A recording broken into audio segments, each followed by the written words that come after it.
We received a call in 2010 that said there was a deal to give a tax credit to a forthcoming film studio in the Grand Rapids area. In Grand Rapids, it's Hangar 42 Film Studios.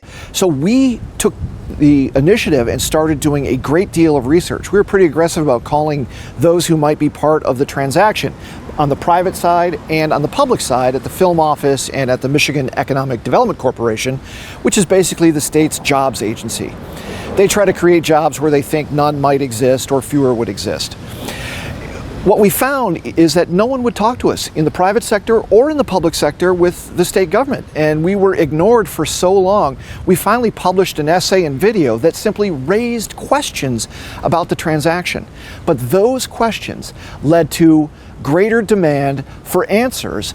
The Mackinac Center for Public Policy says there are troubling and unanswered questions. The Attorney General themselves, their spokesperson, said, "We had to investigate this because we got so many calls about it." Ultimately, it was a transaction, an economic development transaction that fell through because the buyer of the studio could not present evidence for the size of the transaction.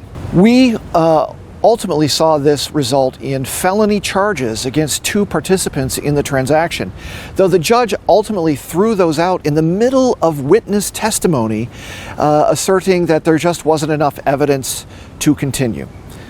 We think that raising these questions that we did over time led the state itself to delay issuing the tax credit, and we possibly saved Michigan taxpayers $10 million or more.